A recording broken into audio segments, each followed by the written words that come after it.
and I can't get the truck to kick over, so. Now we can't even put it in tow mode, which can make it very dangerous for driving down the road. Ooh, ooh, ooh, ooh.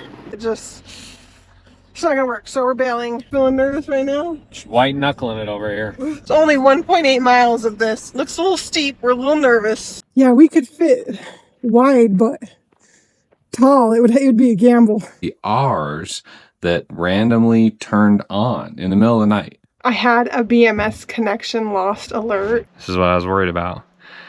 Won't even kick over. It won't kick on, so.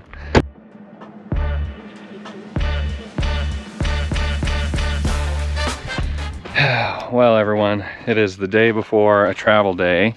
Just came out to the truck to run some errands before we leave tomorrow, and I can't get the truck to kick over. So I'm pretty sure it's the battery. It just won't even kick over. Like, the accessories will turn on, but the engine won't kick. This happened a while back, and I'm pretty sure it's just the battery, but again, we're out in the middle of nowhere where there really isn't any auto parts store or anything like that, so we're gonna try to jump it. I got a battery charger here, and we'll see how it goes. I'm sure this isn't the best way to do it, but I've got a couple of extension cords running from the closest little power outlet all the way down here up into my battery charger. I've got it connected over there. The only time I had to use this before was when my lead acid battery for my trailer, the one it originally came with before we did our solar, when that died. We'll see how it goes, see if I can start it up right now.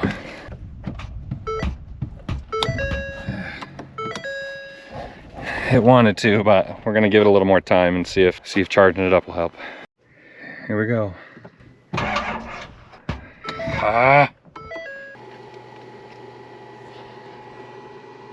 Well, third time's a charm. I let it charge the battery, gave it a good jolt right before I hit the ignition, and it worked. So I'm gonna go drive it around for a bit, charge up the battery, and hopefully it'll be ready to go for our travel day in the morning. Ain't good for that thing.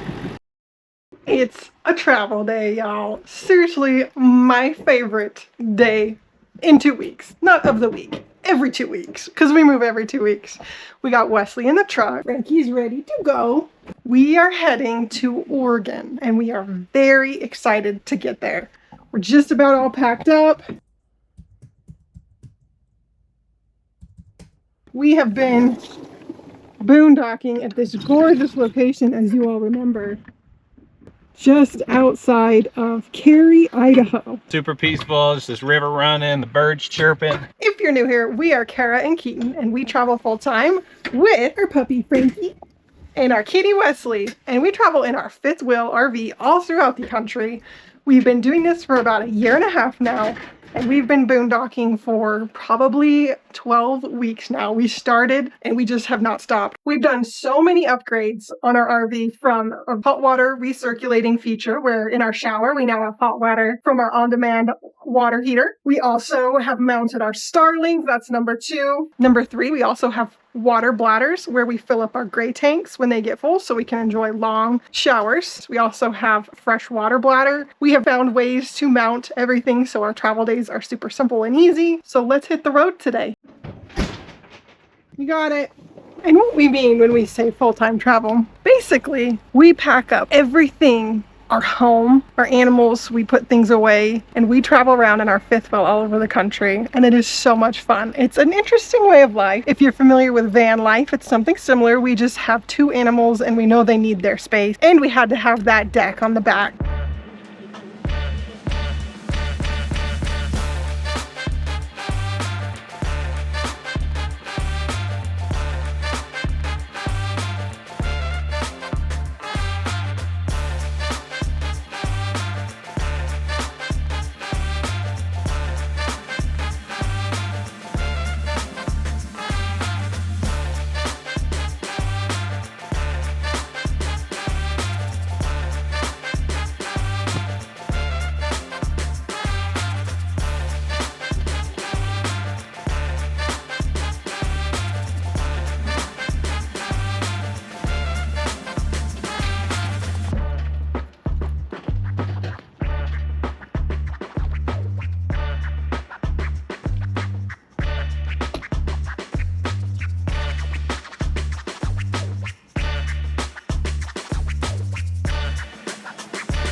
Man, so we have had so much trouble with our truck lately. We think the battery might be going bad, so we just need to, we're not sure, but now we can't even put it in tow mode, which can make it very dangerous for driving down the road. It worked? Okay, so he had to shut it off and turn it back on, and somehow magically it recognized tow mode. If I don't drive the truck every day, the battery dies. It's crazy. So go to your side? Yeah, I like this much better. Like this? Yep, looks good. Okay, it's gonna dip a little bit. Perfect. Yeah, this looks really good. Ooh, ooh, ooh, ooh.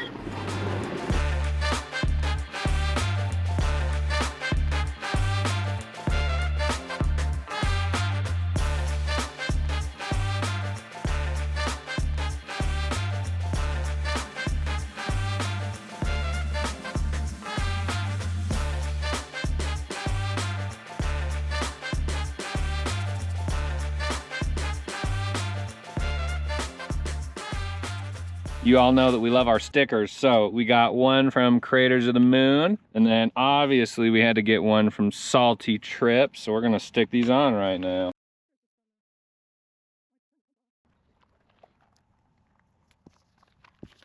It's been a long time since we've crossed off a new state, so Idaho. There we go, Idaho. How do you feel, Wes? Not good. He's slowly getting tired. Yeah, we walked him for 2 miles this morning, and he's got, what, 17 little calming treats in him, so. He's got 16 calming treats. And I don't overfeed my cat calming treats, okay? Don't come for me. This is what it recommends per pound. And we have, unfortunately, Big kitty. 15-pound kitty. And he had to have one more. For good measure. This makes the ride a little bit easier for him. Rubber gloves. We're gonna go dump the pooper. We found this little local city dump in Richfield, Idaho. Very interesting.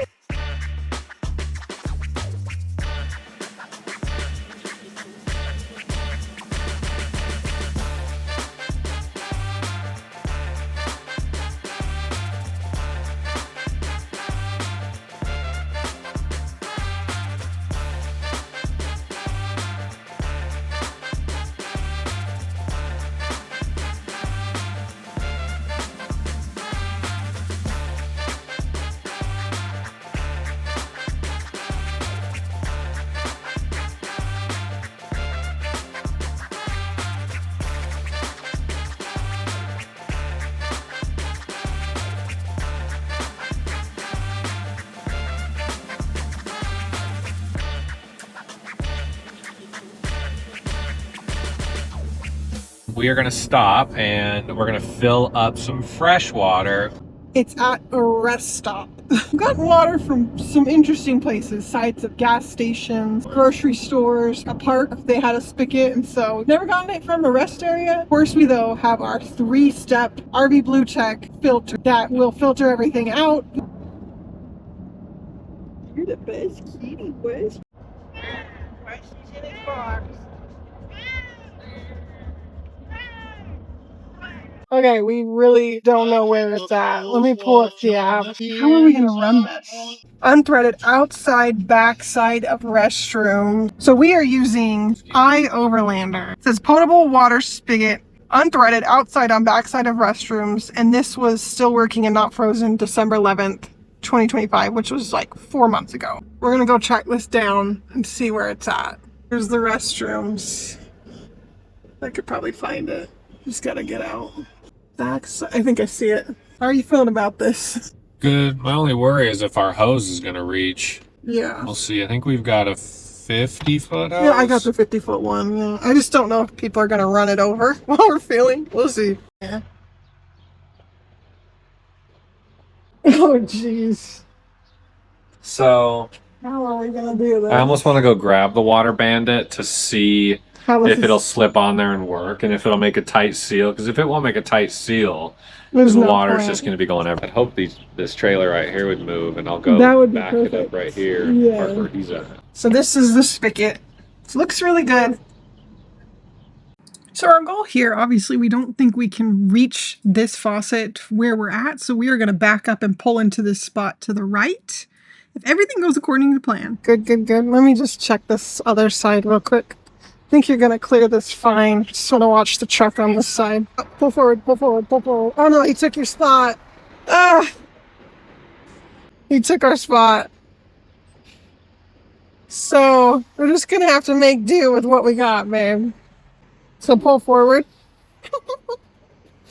That's so funny. That's pretty far. So the other option... He just like zoomed in. Yeah, I don't blame him. The other option is we just back up right here. The problem is like he barely... Oh, we'll fit right here. Yeah, I know, but like we're taking up, like people can't get past us to park down here. Does that make sense? Like we are literally blocking anybody. They'd have to go out and back in, which I don't think any trucker wants to do that. Just too far away. So this is like, pretty sure it's minimum like 60 feet. This would have been great, but we can't park here because we're blocking everybody and they can't get it. It's not gonna work, so we're bailing. This would be a totally good idea if you got a good spot close to the spigot, but we're gonna just keep calling some RV parks to see if we can fill up water there in La Grande, because currently there's no fresh water in La Grande, which is where we want to go, that has a Walmart tonight. Bummed that we can't make that work, but we did search and we found a $5 dump station in La Grande, and it's confirmed it does have fresh potable water, but it's a bit sketch from the pictures. It's a little sketchy. It's like on the side of a building, so why not just fill up where you know there's water before you travel? You shouldn't really travel with a lot of fresh water, and we are already a little bit, I think, overweight, just a little bit, so we try to be a little bit careful about it and only fill up when we're about 20 to 30 miles away. Hi, I think I'm calling the right place. Do you guys have potable water? She didn't know. She didn't want to know. She didn't even try to help. Okay. I found this little spot on Google Maps, and so we don't have RV Life going right now, and it's a little narrow and a little windy and some low power lines, but we're like 3 miles from our spot. And I'm just... It's always so nerve-wracking when you don't have it put into RV Life, and so it doesn't have our trailer height. And so it's like you don't know if you're going to come across something that the trailer can't handle. Feeling nervous right now? White knuckling it over here. The road's not bad. It's if we needed to back up, there's no, or turn around, there's no. Zero turnarounds. Oh, here we go. And we didn't get water. In case you guys, just remind you guys, we didn't get water, but we're probably going to take the bladder into town. Everybody in the reviews on Google said it's a great little campsite. There's like marked spots and people took their big rig. This is always the struggle of trying to find a spot. Whew, I am just breathing hard over here. Up there? It looks like it's up at the top of this hill. Yes. It's only 1.8 miles of this. Looks a little steep. We're a little nervous. Oh, she's struggling already.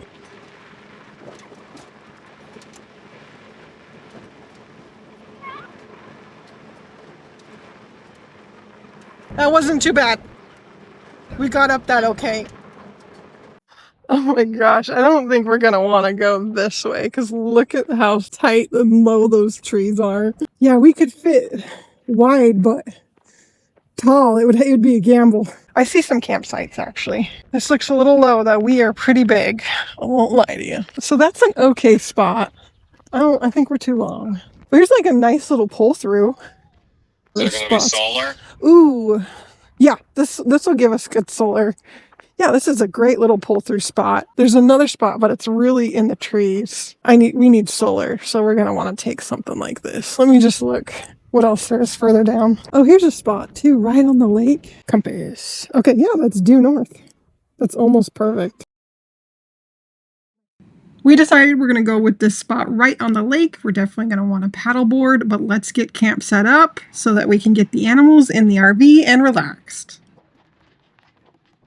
You can take it nice and wide. That's what I like, is that you can kind of park however you want. I'm sure there's some further down, but this is my favorite.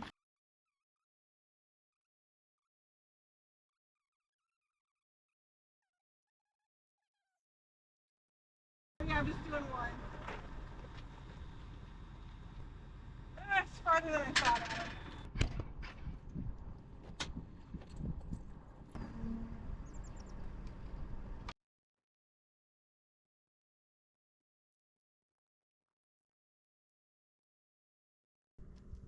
We definitely are going to paddleboard while we're here.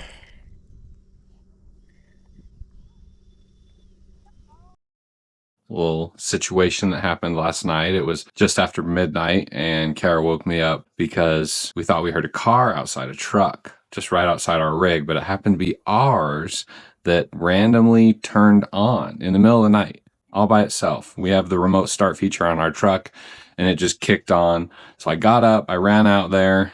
Luckily, it just needed to be turned off. So I don't know why that happened. I kind of Googled it. It said the battery junction box could be, there could be corrosion around it. It could be a weak or faulty battery that's going bad, or it could be an issue with the remote start feature on our truck. So we're going to drive into an O'Reilly Auto Parts today and have them test our battery. Had some issues with our truck battery. We had to jump it again. So that's my guess. We'll see. Hopefully it's an easy and hopefully cheap fix. That was a little spooky. We thought someone started our truck in the middle of the night. Hopefully it's just faulty battery. Let's go check it out. Says it's a good battery. Yep, says this guy's okay. But sometimes it'll say it is and it's not. And we'll like go I said, charge we've him a been- little bit and retest him, and then it'll say it's a bad battery. It's just weird. Like, and you definitely got some corrosion. Yeah, on that one right there. So, yeah, if you do get a new battery, I recommend getting some terminal grease. Okay. That stuff really helps. And you get some of the spray. It'll get rid of all that corrosion crap. And then when you put a new one on, it's like a connector grease, so it's conductive, but it'll keep all the moisture and other stuff. Okay, got this little kit here. It's got a little cleaner for the little terminal heads for the battery. So we're gonna do this when we get back to the rig and the engine cools down. We just got home from doing some errands. I had a BMS connection lost alert. The batteries are at 99%, but everything's been shut off. It says it can be a VE can or VE bus can be loose. So I'm gonna mess around and see if I can figure out if something came loose on the travel day, but I have no idea. It was working fine yesterday. We didn't move yesterday, so no idea what could be causing this. Let me see if I can troubleshoot it. Okay, I'm gonna be honest. I have no idea what fixed it. I'm really grateful though. This went off 4 minutes before we got back. Animals have been getting AC. All the power's been on, which is good. So the fridge has been getting cooled, but it said my VE can or my VE bus were loose. So I checked my servo and just made sure all of my wires were in there. I checked my links, my MPPT. And so it was just saying my inverter was off. And then it had all these errors like low battery, temperature.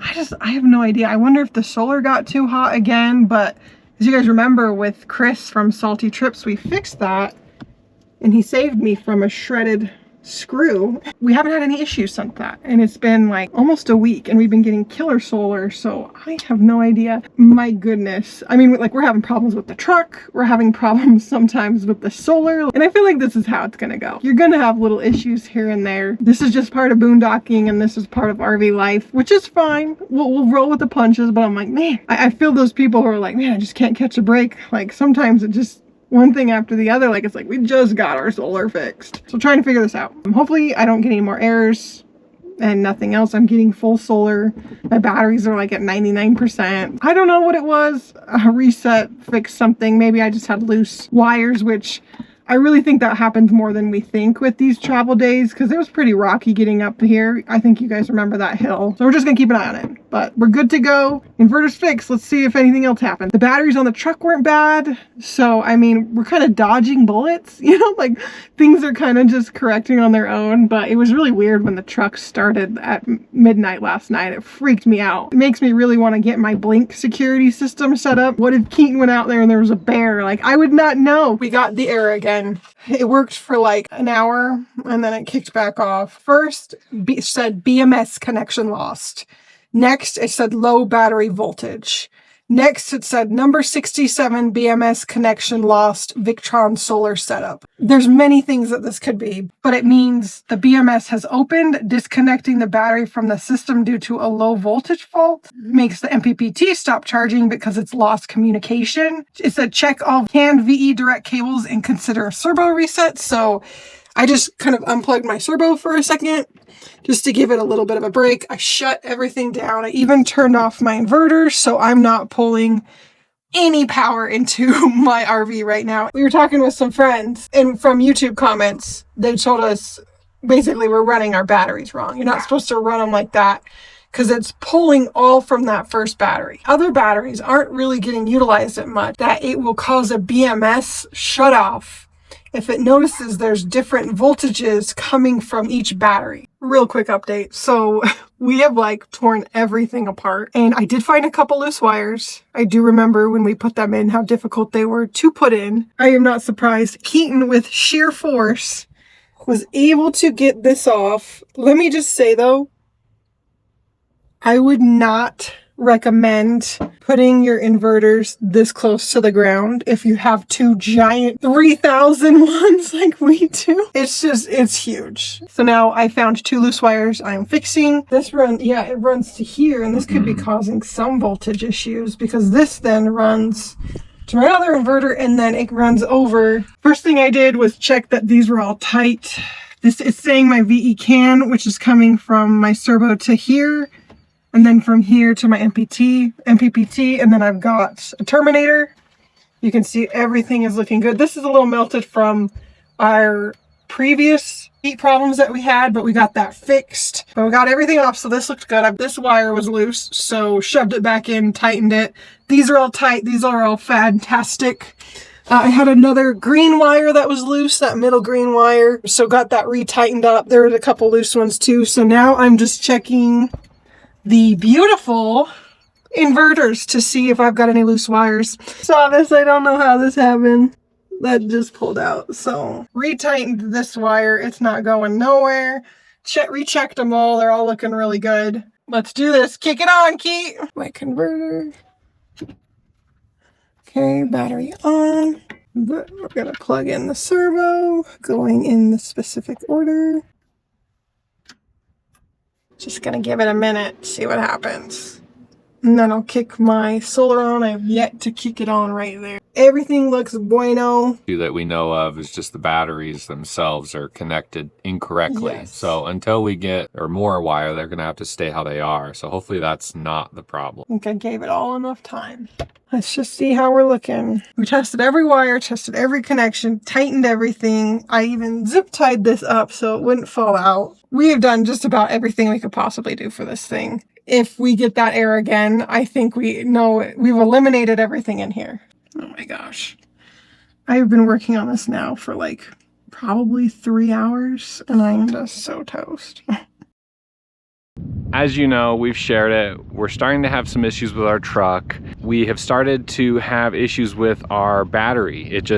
Sometimes the truck won't even start if we leave it for a couple days without driving it. I have to use the battery charger to jump it for it to kick over, and then it'll stay on, we can drive it. But if I leave it for maybe 3-4 days without driving it, it won't kick back on. So we took it to the auto parts store the other day. They tested it. They said both batteries were good, but there is some corrosion on one of the terminals of the battery. So I bought some cleaner, some battery cleaner.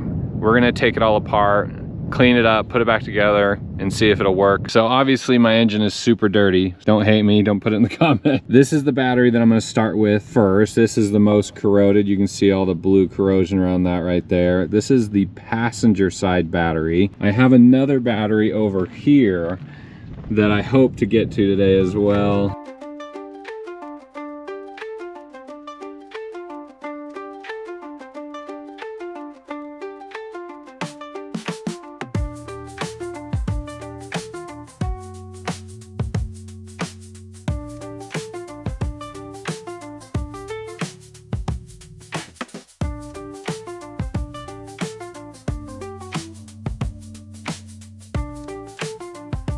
Okay, so this is battery number 2. This is on the driver's side here. So again, I went over each terminal, cleaned them up, put them back on, put the protectant on each terminal there, and put them all back together. So we're gonna start her up. I feel pretty good about her starting up. It's if she keeps her battery over the next couple days until we drive her again. As you all know, I am not a mechanic. I don't know anything about cars other than how to put gas in them. So this was a first for me, a little learning curve. So we're gonna start her up and see if it turns on. Uh-oh, this is what I was worried about.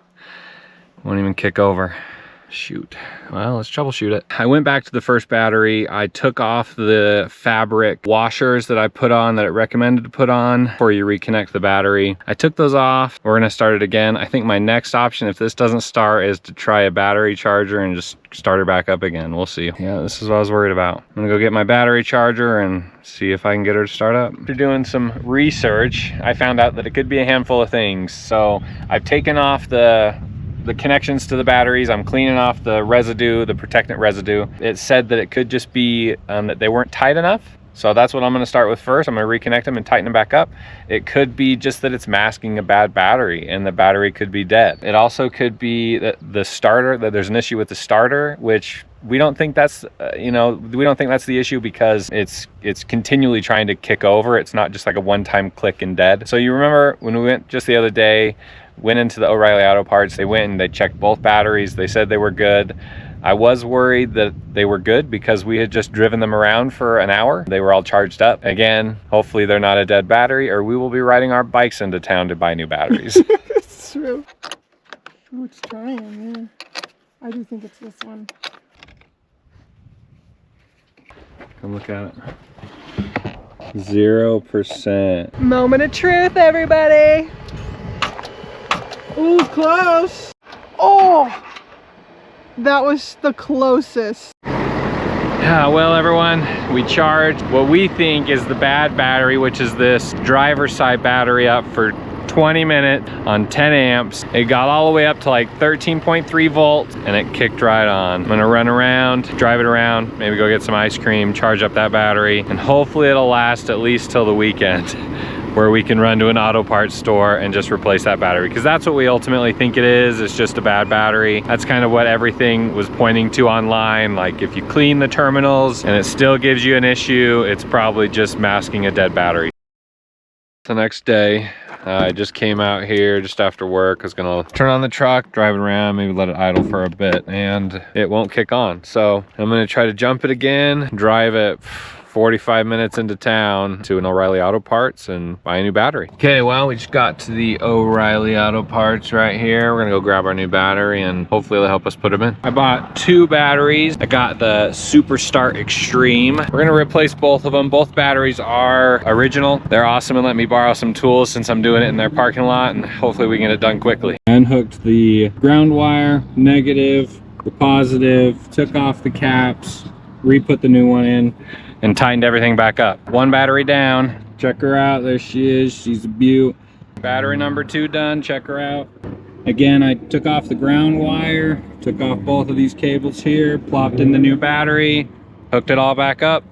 There we go. We're gonna turn her on here in a second and see if it works. Okay, here's the test. Let's start her up. So far so good. We've got some auxiliary lights. Here we go. Bam. Pretty awesome. So again, we replaced both batteries just to be safe. They were both original batteries. Pretty awesome. Learned how to change a battery kind of on my own. So I also bought this diesel fuel additive here. I know it's not the one recommended by Salty Trips, but we don't have an Amazon locker by us. So we're going with this one for now, and we'll probably purchase his later. But we're gonna try this out, everyday diesel fuel additive. And then I know a while back we were having some issues with our DEF being contaminated. We think the DEF was crystallizing within the lines in the tank, probably due to some cold weather or maybe bad DEF, maybe some water in it. So we also bought some DEF treatment. So we're gonna put that in as well. Making my coffee, and we just heard the biggest boom underneath our trailer. I was worried at first that it was like maybe a tank falling out, but I'm under here and I don't see anything, so I'm gonna just take a look around. RV life is amazing. It is so much fun, but you better be ready to deal with one problem after another for sure.